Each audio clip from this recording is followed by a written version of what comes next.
यशवंत नाट्यगृह खाते पीएम सूरज पोर्ટલનો રાજ્યપાલશ્રીના હસ્તે લોન્ચિંગ કરવામાં આવ્યું। જિલ્લા વહીવટીતંત્ર દ્વારા સામાજિક ન્યાય અને અધિકારિતા વિભાગ ભારત સરકાર દ્વારા પીએમ सूरज પોર્ટલના લોન્ચિંગ કરવાનું આયોજન કરવામાં આવ્યું હતું। આ પ્રસંગે વર્ચ્યુઅલ માધ્યમથી નરેન્દ્રભાઈ મોદી જોડાયા હતા। તેની સાથોસાથ ભાવનગર ખાતે રાજ્યપાલ આચાર્ય દેવવ્રતજી પણ ઉપસ્થિત રહ્યા હતા, જેમની ઉપસ્થિતિમાં પીએમ सूरज પોર્ટલનું લોન્ચિંગ કરવામાં આવ્યું હતું।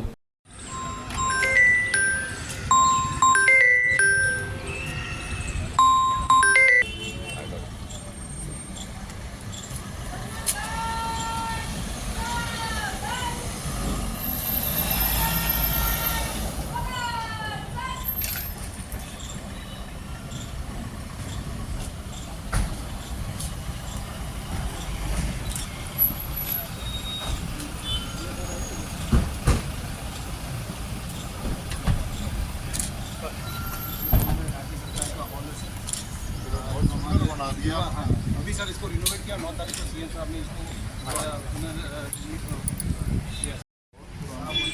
उन्होंने सर पर्सनल रिक्वेस्ट करवाया। परम सम्माननीय राज्यपाल महोदय श्री को राष्ट्रीय सलूट सलामी।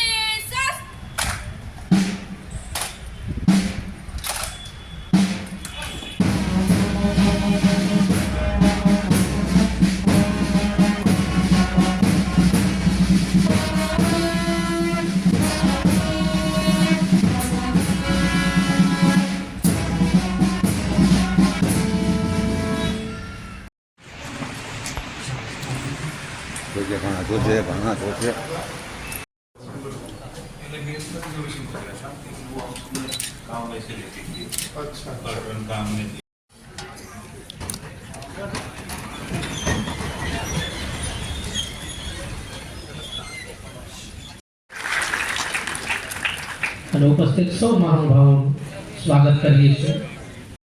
पुनश्च स्वागत है। आओ कार्यक्रम की शुरुआत। ओम अग्निर्ज्योति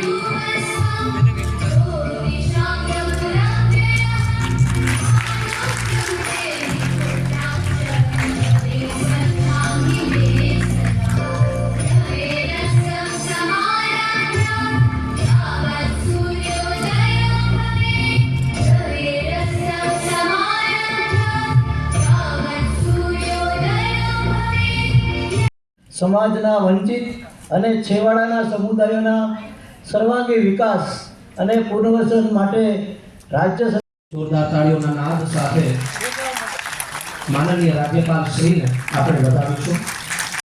माननीय राज्यपाल श्रीनो अभिवादन करे।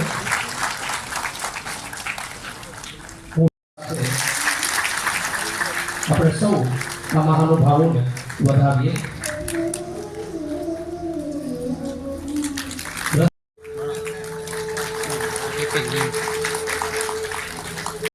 અને પ્રફુલ્લિત થઈ ગયું છે।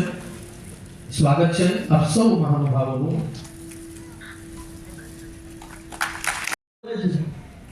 नेशनल वाटर सामाजिक उत्थान रोजगार आधारित और अधिकारिता मंत्रालय के अंतर्गत वंचित वर्गों के उद्यमियों को ऋण सहायता के लिए आयोजित राष्ट्रव्यापी कार्यक्रम और पीएम सूरज सामाजिक उत्थान एवं रोजगार आधारित जन कल्याण पोर्टल के लॉन्चिंग अवसर पर उपस्थित आदरणीय श्री भरत भाई बारड़ जी महापौर भावनगर, आदरणीय श्रीमती रैयाबेन मियानी जी अध्यक्ष भावनगर जिला पंचायत, आदरणीय डॉक्टर भारती बेन सियाल जी सांसद भावनगर, माननीय जीतू भाई वाघानी जी विधायक भावनगर पश्चिम,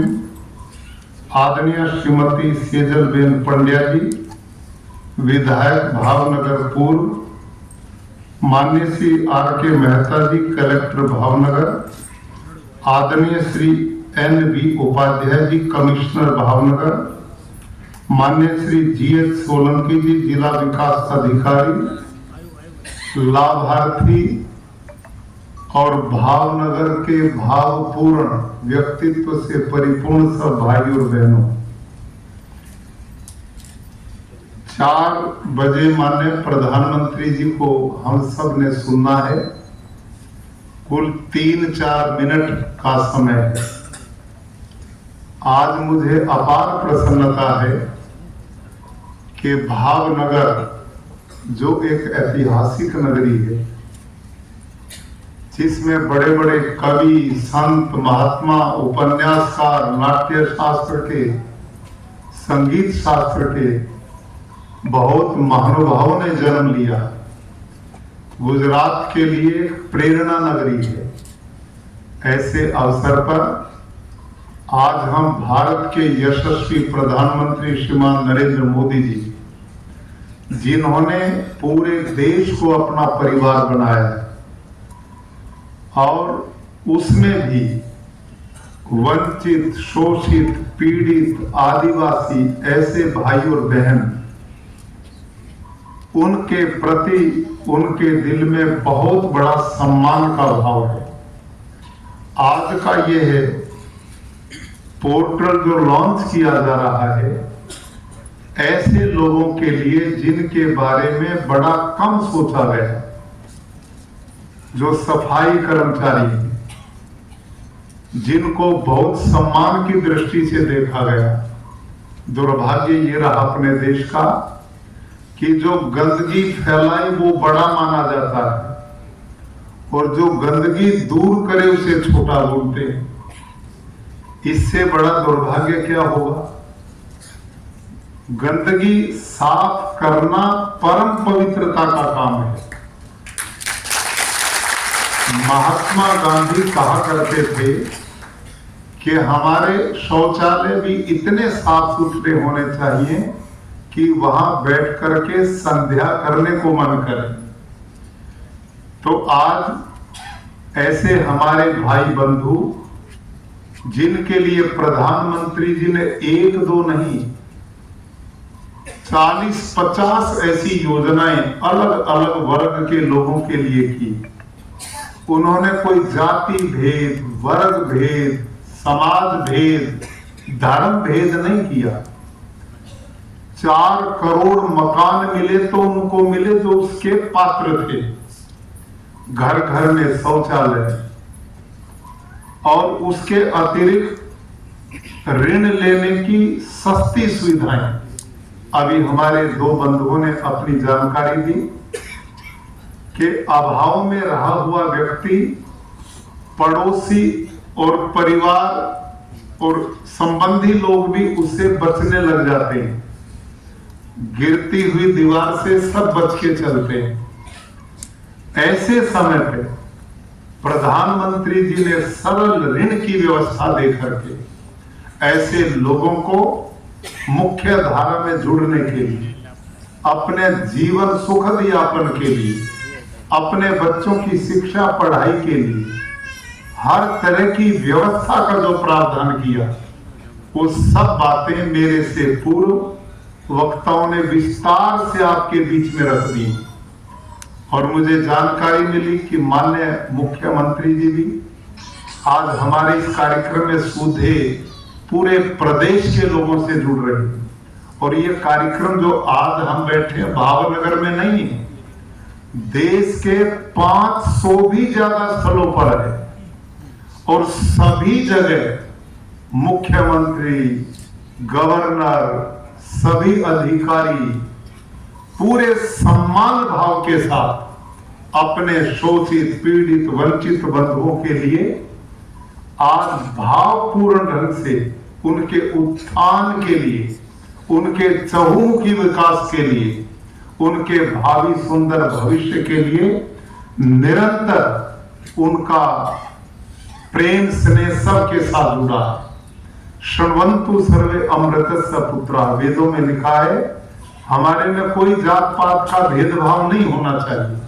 मनुर्भव जनिया देव्यम जन्म, हम सब भगवान ने मनुष्य बनाए, हम सब की आंखें वही जा मेरी। हम सबके कान हाथ पैर भी वही हैं। ये जो व्यवस्थाएं हैं ये तो मनुष्य द्वारा जनित है। एक भगवान की हम संतान हैं, एक ईश्वर के हम पुत्र हैं। मिलकर चलें, एक दूसरे के सहयोगी बने, एक दूसरे का भला करें, उत्थान करें। सर्वे भवन्तु सुखिनः, सर्वे सन्तु निरामयाः, सर्वे भद्राणि पश्यन्तु मा कश्चित् दुःख भाग् भवेत्। आप सब सरकार की जितनी योजनाएं आ रही उनका पूरा लाभ उठाइए। इसी के लिए आयोजन पूरे देश में किया जा रहा है। आप सब सुखी हों, आनंदित हों, यही मंगल कामना के साथ हमारे प्रधानमंत्री जी जुड़ने वाले हैं। आप सबके लिए मैं मंगल कामना करता हूं। धन्यवाद।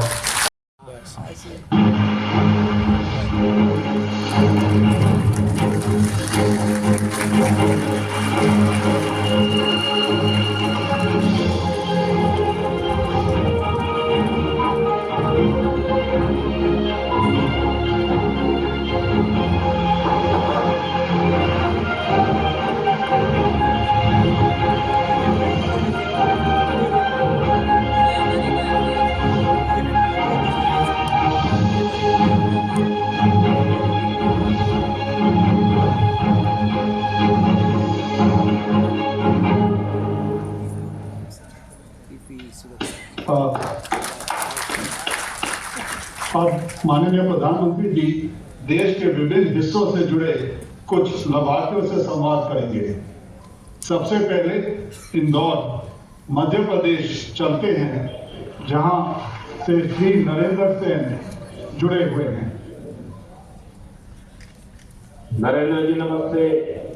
नमस्ते प्रधानमंत्री जी, thank you so much for the opportunity.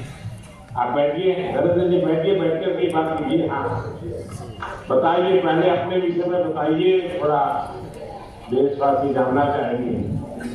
जी प्रधानमंत्री जी, सो मेरा नाम नरेंद्र सेन है। मैं इंदौर से हूँ, इंदौर से गांव से हूँ, जो इंदौर में 97 में मूव हुए थे। और फिर मेरी रुचि से साइबर कैफे पे काम करते करते कोडिंग सीख गया मैं, और मैंने इंटरनेट कंपनी बनाई। और हम अभी देश का न्यू क्लाउड बनाया है हमने, जो देश में स्टार्टअप, एमएसएमई और लार्ज एंटरप्राइज को एम्पावर करेगा। हमारे देश का जो क्लाउड या डिजिटल इकोनॉमी में कंट्रीब्यूशन है वो बहुत कम है, और फॉरेन क्लाउड ज़्यादा प्रचलित है।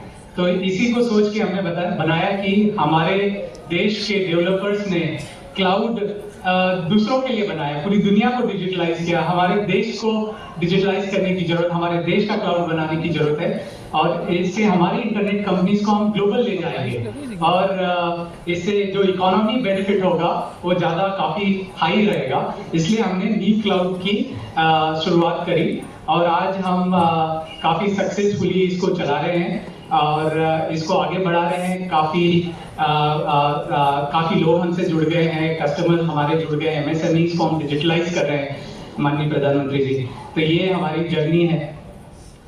नहीं, नरेंद्र जी से नरेंद्र जानना चाहता है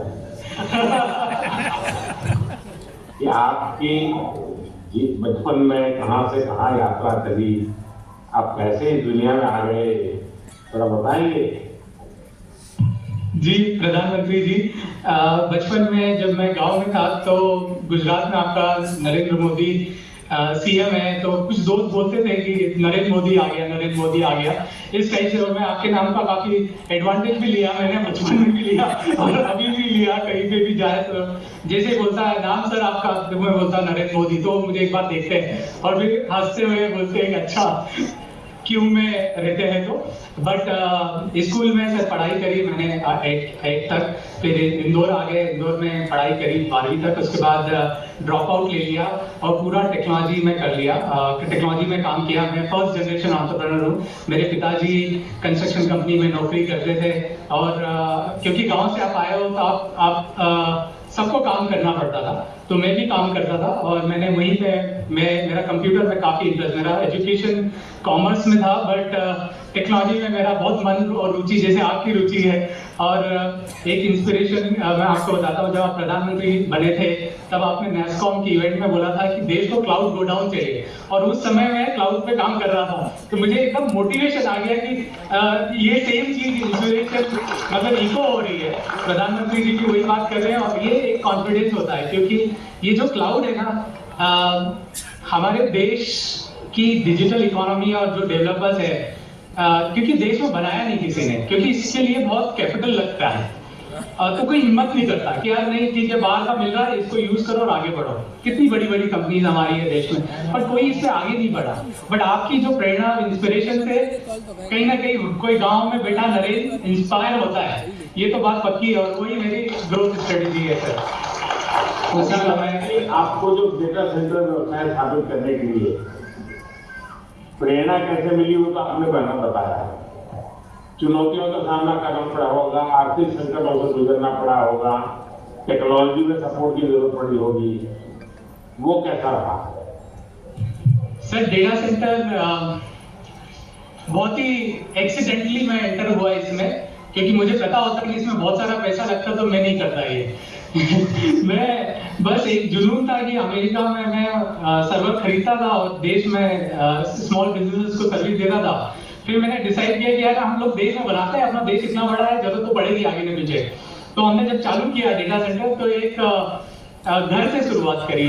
हमारे ISP थे, उनके घर से मैंने चालू किया पहला सर्वर रखना, फिर दूसरा 10, 100, 200। फिर बाद में पता चला डीपी उड़ गई, तो पता चला पावर तो पूरा चला गया है, उसके लिए प्रॉपर बनाना पड़ेगा। तो फिर जब मैंने पढ़ाई करी कि यार सिंगापुर, आयरलैंड ने डेटा सेंटर पार्क बनाए, क्योंकि हमारे देश में डेटा सेंटर पार्क होना चाहिए, और मध्य प्रदेश एक ऐसी लोकेटेड सिचुएशन में है कि सेंट्रली लोकेटेड है, और यहाँ पे पावर सरप्लस है, तो ये डेटा सेंटर के लिए पर्याप्त फिट जगह है। तो मैंने ऐसे लेटर लिखा, क्योंकि आप किसी को जानते तो हो नहीं, नो आपके कनेक्शन है किसी मिनिस्टर से, तो मैंने IT सेक्रेटरी सर को मेल डाला, उस टाइम पे राव सर थे, तो उन्होंने बुला लिया, बोले आ जाओ।